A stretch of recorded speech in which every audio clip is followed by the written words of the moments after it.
지난주 닷새 동안의 불체자 기습 단속에서 전국 수백 명이 체포됐고 뉴욕주에서도 40명이 체포됐습니다. 반이민 행정명령에 제동이 걸리면서 긴 법정 싸움이 예상되자 트럼프 행정부는 또 다른 행정명령을 준비하고 있습니다. 뉴욕시가 서민 아파트 추가 공급 계획과 함께 월 최대 $1,300 노인 렌트비 지원을 밝혔습니다. 불법 퇴거로부터 뉴욕시 저소득층 세입자를 보호하기 위한 무료 법률 서비스가 지원됩니다.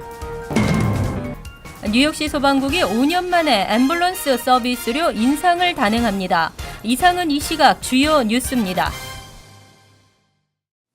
여러분 안녕하십니까? KBN 뉴스입니다. 지난주 월요일에서 목요일까지 5일간 수백 명의 불체자들이 전국에서 체포됐습니다. 범죄 전과자 30명은 즉시 추방됐습니다. 전과가 없는 단순 불체자도 이번 단속에 포함된 것으로 알려지면서 이민사회가 술렁이고 있습니다.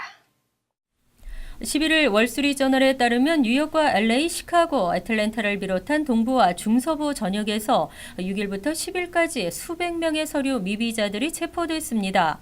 뉴욕시 인근에서 체포된 서류 미비자만 40명에 이르고 애틀랜타 200여 명, LA 등 캘리포니아 남부에서는 161명이 체포됐습니다. 이들 중 대부분은 범죄 경력이 있는 서류 미비자들로 30명은 멕시코로 추방된 것으로 알려졌습니다. 이번 단속은 불법 체류 자의 주택과 일터를 급습, 미처 대피할 틈을 주지 않았습니다. 체포 작전은 주로 범죄 이력이 있는 히스패닉 불체자를 대상으로 이루어진 것으로 알려졌지만 범죄 경력이 없는 이들도 포함된 것으로 알려져 한인 등 이민사회 전체로 확대될 수 있다는 우려가 나오고 있습니다. 특히 트럼프 대통령의 반이민 행정명령이 법원 판결로 제동이 걸린 상태에서 통상적인 수준을 넘어섰다는 점에서 이민자들을 패닉 상태로 몰아넣고 있습니다. 드블라지오 뉴욕시장실은 이에 대한 보고를 받고 있으며 상황을 주시하고 있습니다.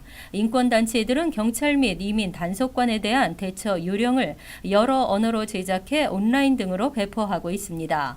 ICE 직원이 집에 왔을 때 영장이 없으면 문을 열어주지 말고 영장을 소지한 경우에도 묵비권을 행사할 수 있습니다. 또 어떤 서류에도 서명하지 말라고 조언했습니다. 반이민 행정명령에 제동이 걸리면서 긴 법정 싸움이 예상되자 트럼프 행정부는 또 다른 행정명령을 준비하고 있습니다.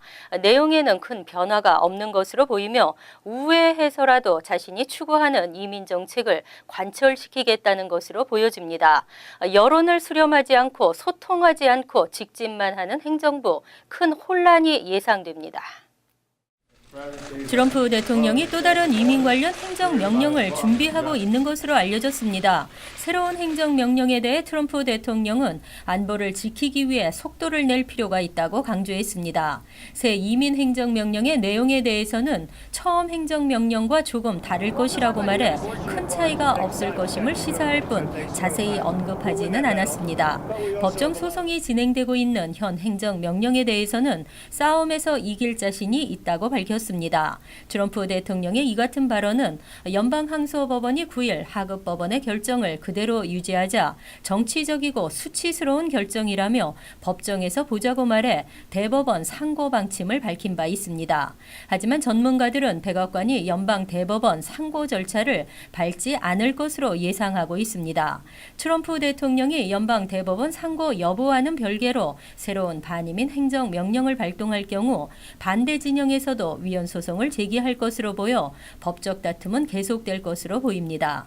그 과정에서 새 행정명령과 법원의 제동 사이에 많은 피해자가 발생하면서 또다시 큰 혼란이 재현될 것으로 우려되고 있습니다. 반이민 행정명령으로 이민자들에 대한 경제 기여도가 재조명을 받고 있습니다.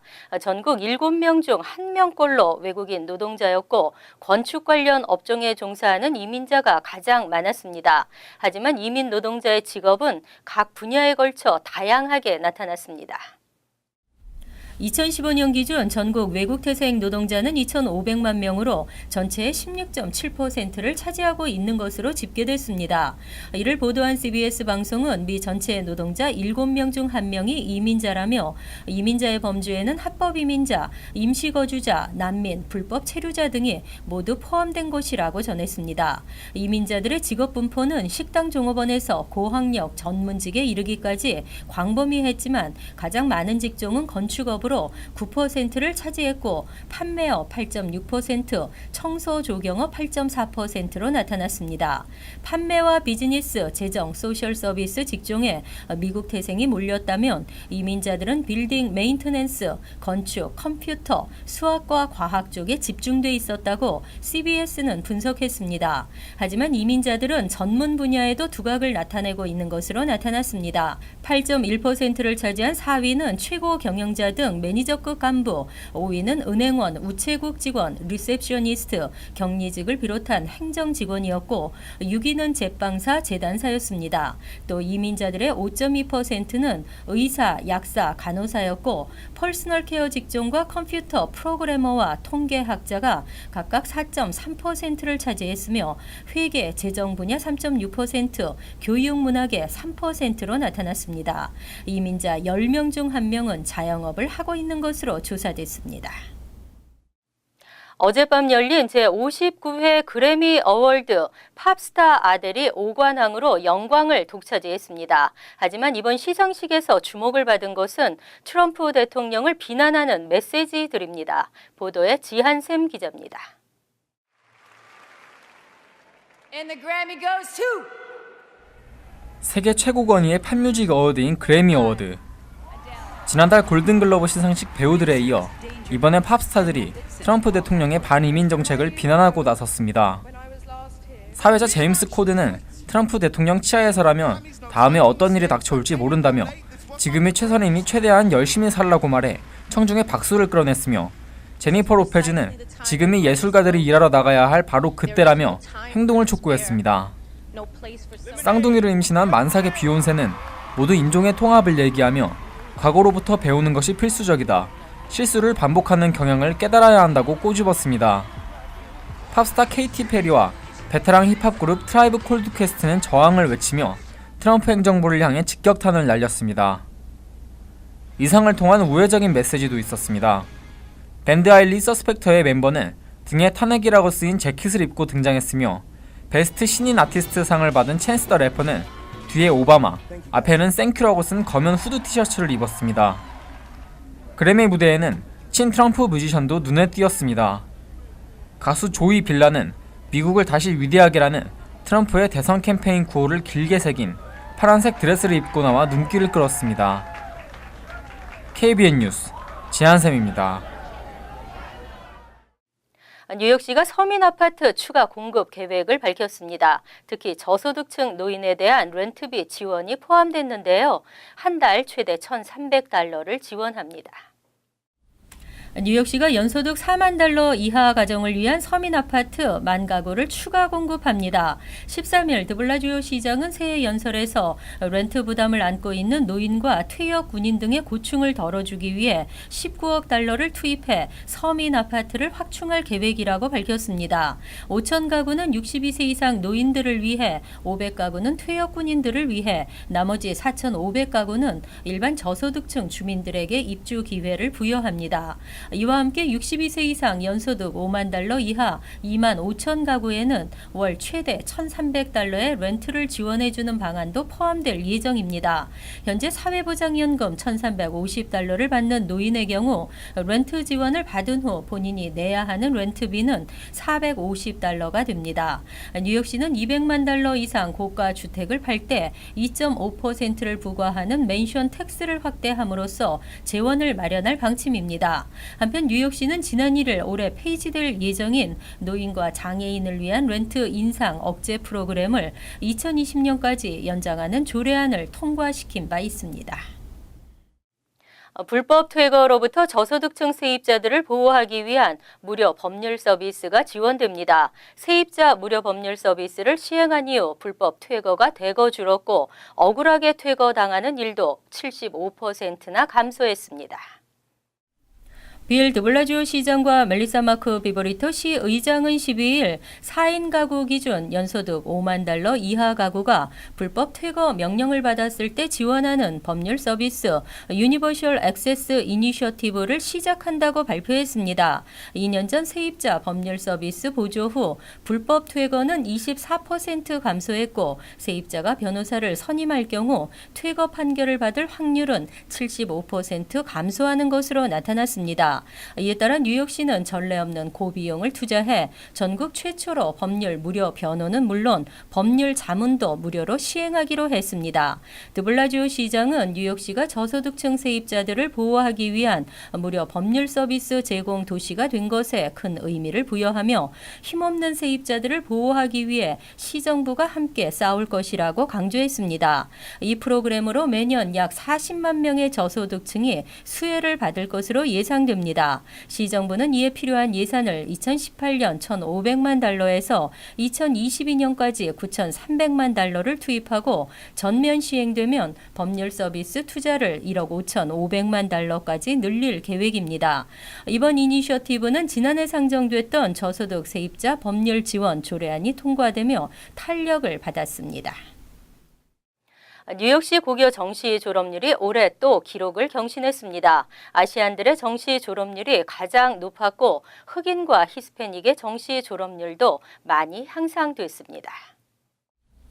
2016년 뉴욕시 고교 정시 졸업률이 72.6%로 나타났습니다. 최고 기록을 경신했던 직전의 70.5%를 또다시 경신한 역대 최고 기록이라고 10일 빌 드블라지오 뉴욕시장과 칼멘 팔리아 시 교육감은 밝혔습니다.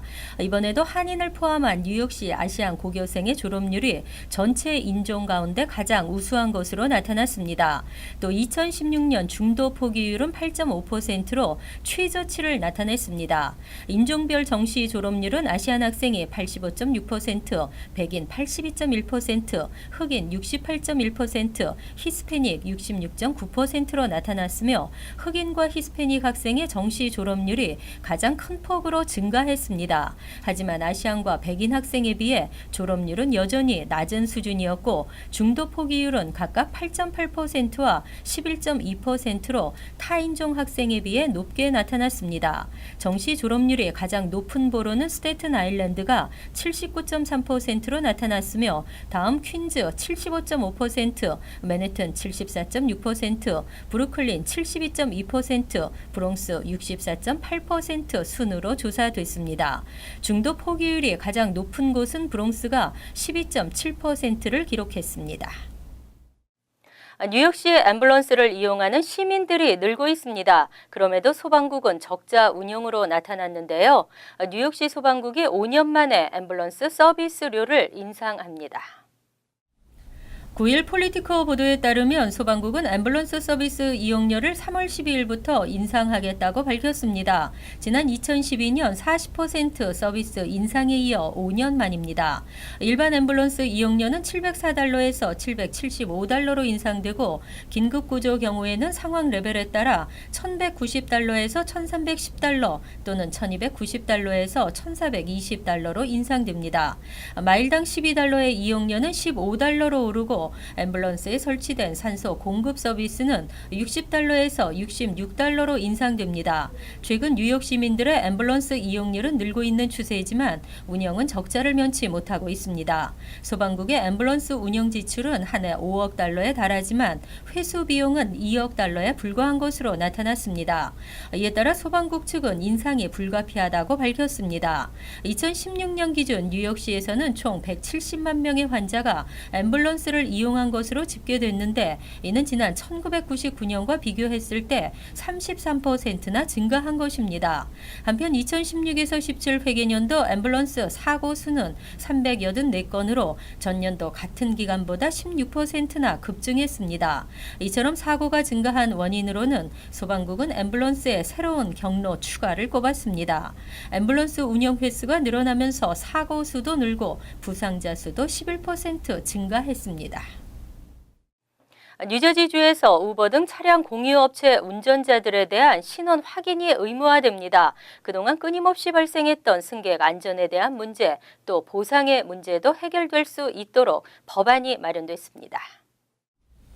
뉴저지에서 우버와 리프트 등 차량 공유 서비스 업체 운전기사들의 범죄 및 운전 기록 등 신원조회를 의무화하는 법안이 10일 크리스티 주지사의 서명을 거쳐 5월 1일부터 시행됩니다.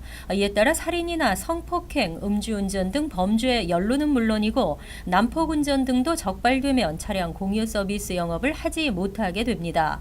이와 함께 고객들의 교통사고에 대비하도록 차량 공유 서비스 업체들은 150만 달러 이상 보험에 가입해야 하며 매년 2만 5천 달러의 비용을 지불하고 주 차량국에서 허가를 받도록 하는 내용도 포함됐습니다. 또한 뉴저지주 일반 택시의 경우에는 운전자의 신원조회를 거쳐야 면허를 취득하고 영업이 가능했지만 차량 공유 서비스 업체에 대해서는 이러한 규정이 없어 승객들의 안전사고가 잇따라 발생했었습니다. 차량 공유 서비스 업체 운전기사들의 신원 확인으로 승객들의 안전과 보상이 크게 나아질 것으로 기대되고 있습니다.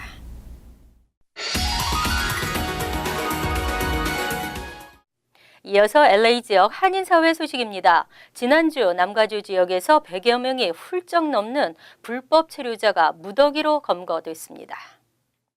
연방이민단속국 ICE는 지난 일주일 동안 벤나이스와 다우니 지역 등 남가주 내 7개 카운티에서 범죄 경력의 불법 체류자들을 대상으로 단속을 실시해 160여 명을 체포했다고 밝혔습니다. 당국은 체포된 불법 체류자들은 대부분 갱 멤버와 마약 밀거래업자들이며 이 가운데 다수는 불법 무기 소지와 폭행, 성범죄 등의 기록을 갖고 있었던 것으로 덧붙였습니다.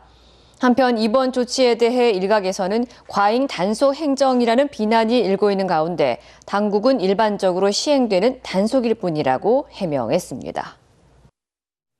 이처럼 도널드 트럼프 대통령의 강력한 반이민 정책으로 한인 불법 이민자들의 우려가 높아지고 있는 가운데 한인 커뮤니티가 이민자들의 권익 보호를 위한 공동 대응에 나섰습니다. LA 한인회와 케빈 드레온 주 상원의장 등 관계자들은 오늘 LA 한인회관에서 불법 체류자들의 권익을 보호하는 내용의 법안 SB 54의 현재 진행 상황을 설명하고 반이민 정책으로 피해를 입을 수 있는 이민자들을 위해 주정부와 함께 적극 대처해 나갈 것이라고 밝혔습니다. 특히 LA 한인회는 한인 불법 체류자들을 돕기 위해 주정부 관계자와 긴밀한 협력을 구축하는 한편 전문가를 통한 이민법 상담 등 다양한 방법을 통해 이민 문제로 불이익을 받는 한인들의 대변자 역할에 앞장설 것이라고 강조했습니다. 한편 지난해 케빈 드레온 의원이 발의한 SB 54 법안은 연방정부의 이민법 집행에 대해 단속이나 주정부의 예산 사용을 금지하는 내용을 골자로 하고 있습니다. 월드리포트입니다. 개성을 살리면서도 안전까지 더해진 특수주택이 인기입니다. 자연재해에 대비한 돔 형태가 있는가 하면 작은 땅을 이용한 상자 모양의 주택도 인기입니다. 이웃 주민들에게 에스키모 집이라 불리는 이 주택은 포장재, 단열재 등에 사용되는 발포, 스티롤로 지어졌습니다. 돔 형태여서 바람을 분산하고 흔들림에도 강한 것으로 평가받고 있습니다. 삼각형 모양의 패널 여러 개를 붙이기만 하면 돼 이틀이면 집 한 채가 뚝딱 완성됩니다. 도쿄 메구로구에 지어진 협소주택입니다. 23제곱미터 7평짜리 짜투리 땅에 4인 가족의 보금자리가 탄생했습니다. 현관 아래 1층엔 어린아이 키높이의 침실, 2층은 욕실과 화장실, 3, 4층 거실, 5층 부엌을 거쳐 선반을 딛고 올라가면 또 하나의 방이 있는 7층 높이의 건축물입니다. これだけ開放的なのが大きな窓があるので、天気もよくわかりますし。 집 내벽은 모두 수납 공간으로 만들어 옷장이 사라졌고 현관 외에는 문이 하나도 없습니다. 네모난 상자 모양으로 집을 제작한 뒤 크레인로 끌어올려 설치하는 방식이어서 기초 공사는 한나절이면 끝납니다. こうやってもこれが壊れないわけです。それはなんでそんなことをやったかっていうと、これを持ち上げて運ぼうと思ったからです。 아이들이 크면 층과 층 사이에 목재를 덧대 새로운 방을 만들 수 있어 특히 젊은 부부에게 인기를 끌고 있습니다. 간추린 소식입니다.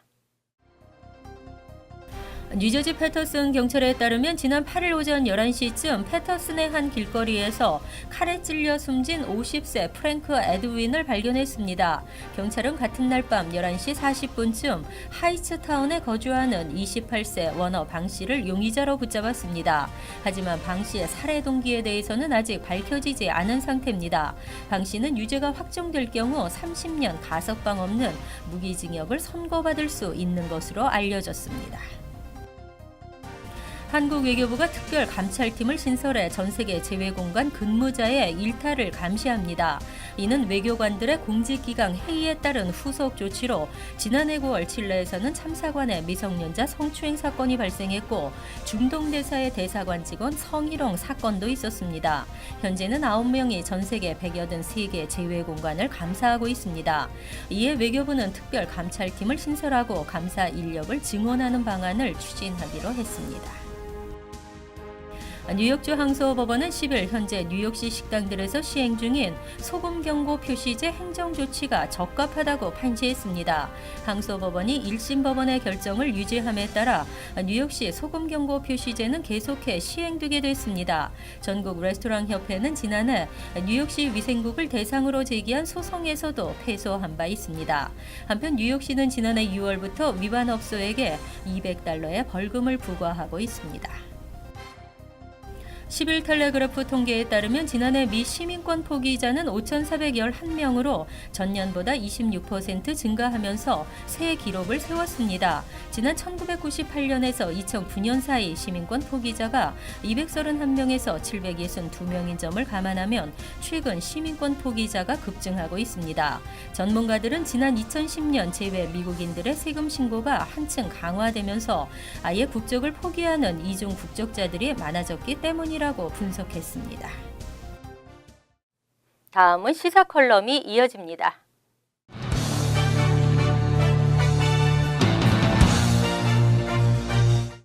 안녕하십니까. 미주 전역에 살고 있는 한인 인구가 200만을 상회하는데 이 중에 법적으로 체류 신분이 없이 살고 있는 한인이 약 23만 명으로 추산이 되고 있습니다. 트럼프 정부가 들어서면서 이민에 대한 기존 정책이 크게 바뀌게 될 것이 예견되고 법적 주의 없이 생활하는 분들에 대한 제재 수위가 높아질 것입니다. 어떠한 경위로든지 스폰서를 찾아서 법적 지위를 확보하는 일은 매우 시급합니다. 고용할 수 있는 한인 회사들이 이러한 분들에게 스폰서의 기회를 제공할 수 있으면 좋겠다는 생각을 합니다. 법적 신분이 없으면 많은 제약이 따릅니다. 운전면허증을 만들기 어렵고 의료 혜택이나 정부로부터의 혜택을 받을 수 없고 민간단체로부터의 혜택 또한 매우 제한됩니다. 그러나 가장 어려움을 만나게 되는 것은 혼자 남고 고난에 닥쳤을 때입니다. 주위의 모든 사람들은 떠나고 경제적으로 또 육체적으로 암담한 현실에 처했을 때에 이분들은 대개 병원 응급실로 이동이 됩니다. 미국의 병원이 선불제가 아니기 때문에 일단은 입원이 되지만 퇴원할 곳이 없게 됩니다. 미국의 홈레스 쉘터는 법적 신분이 없더라도 일단 받아주기에 거주할 수 있지만 몸도 힘들고 법적 신분이 없어서 직업을 구하기도 힘들고 상황은 더 나빠지게 됩니다. 또한 그들이 쉘터에서 겪는 충격 또한 가히 트라우마 수준입니다. 그 쉘터의 으스스한 분위기, 언어 소통의 어려움, 문화의 차이, 폭력과 절대 위협 등 이들은 이곳에서 벗어나 노숙인이 되거나 버스족이 되는 것이 더 좋다는 생각을 하게 됩니다. 다행히 비록 자생적이고 열악한 환경이지만 한인 사회에서 이들을 받아주는 쉘터들이 있습니다. 나눔의 집, 사랑의 집, 주님의 식탁, 오른손 구제센터 등 그러나 어느 한 곳도 정부와의 계약이나 프로그램으로 운영되지 못하고 자체적으로 경비를 조달하는 어려운 환경에 처해 있습니다. 이곳에 거주하는 분들 중에 법적 신분이 있는 분들도 있지만 많은 분들이 신분이 없습니다. 신분이 없고 고에 닥친 분들을 돕기 위한 노력은 여러 방면에서 이루어집니다. 미국 내 가족이 있다면 그중에 법적 신분을 만들기 위한 신청을 할 사람이 있는지 또한 도와줄 사람이 있는지 미국 내 그러한 사람이 없다면 한국에서의 연고자가 있는지 영사관을 통해서 수사문하고 한국에 보낼 수 있다면 출국 수속을 밟아서 보내드리게 됩니다. 이러한 일들에 관여하는 프로그램이 KCS에서 주관하고 중앙일보 천사펀드가 후원하며 개인적으로 여러분들이 후원하시는 한인사회 긴급구호기금 Korean Community Emergency Fund가 있고 지난 20여 년간 공동위원장으로 조동인, 최재복 두 분께서 헌신하고 계십니다. 한국에 보내드려야 하는 분들에 대한 대책을 한국 정부에서 수립해달라는 요청을 그간 수차례 건의했지만 본국에서의 시각은 미국보다는 다른 나라에서의 사정이 더 급하다는 언급과 함께 이제까지 대책 마련은 없었습니다. 그러나 최근 한국의 종교단체를 근간으로 한 봉사기관은 월드쉐어의 한 프로그램으로 재외 한인 구조단의 임원들께서 뉴욕을 도착하셨습니다. 어렵게 사는 재외 한인들의 기국을 돕겠다는 취지입니다. 뉴욕 인근 여러 한인회들과 MOU 업무 체결을 하며 한국에서 지원하고 현지에서도 후원자를 개발해서 프로그램을 진행하겠다는 취지를 발표했습니다. 그 후 그분들은 그간 이러한 일을 감당해 왔던 KCS 한인사회 긴급구호기금이 있었다는 것을 알지 못했다며 모임을 요청했고 그분들과 KCS 한인사회 긴급기호기금 관계자들이 한자리에 모였습니다. 그리고 대책을 모색하고 있습니다. 어려운 서류 미비자들 돌보고 있는 한인사회 쉘터들과 그 KCS 긴급구호기금이 꼭 돌아가야 할 한인들을 검토해서 그분들의 체류와 귀국 비용을 감당하고 재외 한인 구조단이 한국에서 이들을 수용해서 모국에 정착할 수 있도록 그 힘을 합자하는 그림을 그리고 있습니다. 언젠가는 한국 정부가 정부 차원에서 참여할 수 있으리라고 생각합니다. 신분이 없이 살아가고 있는 한인들이 이 땅에 정착할 수 있게 또는 모국에 돌아가 정착할 수 있도록 돕는 일에 여러분의 참여와 도움이 필요합니다. KCS 한인사회 긴급기호기금 718-939-6137로 연락을 주시면 감사하겠습니다. 안녕히 계십시오.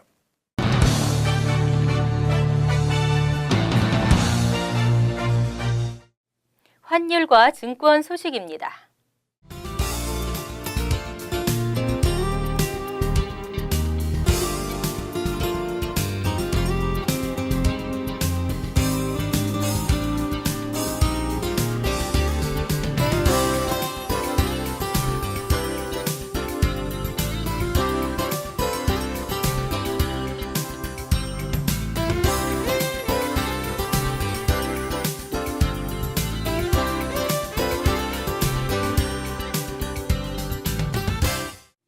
이어서 날씨입니다.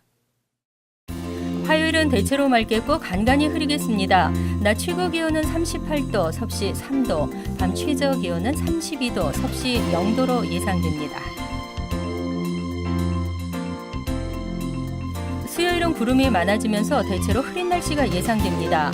목요일은 지역에 따라 간간히 흐리겠지만 대체로 맑겠습니다.